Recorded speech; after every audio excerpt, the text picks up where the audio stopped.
No limit strategy. Playing before the flop. When to call a bet. You usually shouldn't just call a bet. You give too much information to a good player in a better position when you just call. However, in some cases, you could call.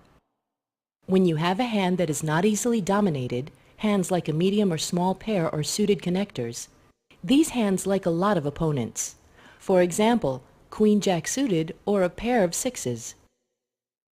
When you're strong and believe that one of the players will raise.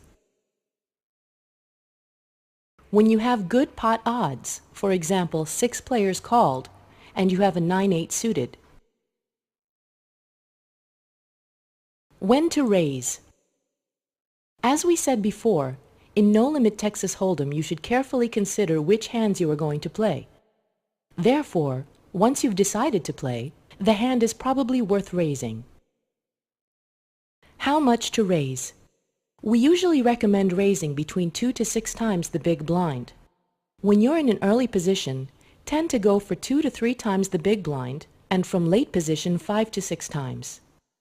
Raise the same amount whether you have a reasonable hand or whether you have a great hand in order not to expose your game. When you're in late position and no one has called the big blind yet, almost any hand is worth raising. When you're in the small blind and no one has called the big blind, you should usually fold against a good player because you're in a bad position. Against a weak player, you can call or try to steal the blind by raising if you think he might fold.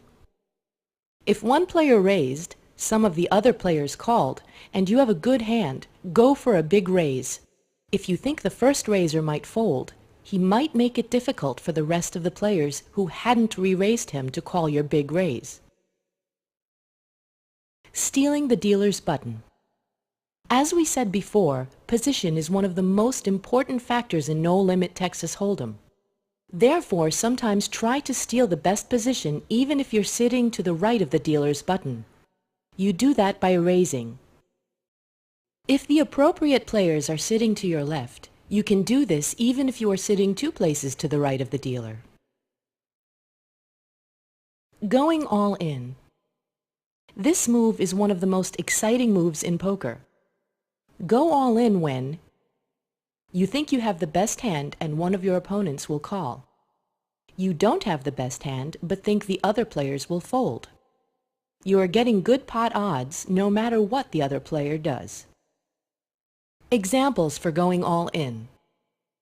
If you hold a pair of aces, one player raised the big blind, and 3 more players called his raise.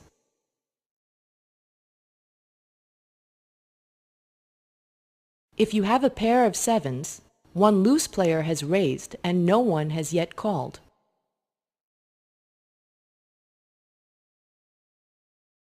Or, if you have ace-jack suited, the pot is big and you're short stacked. Learn and share Texas Hold'em videos for free. MyHold'emTips.com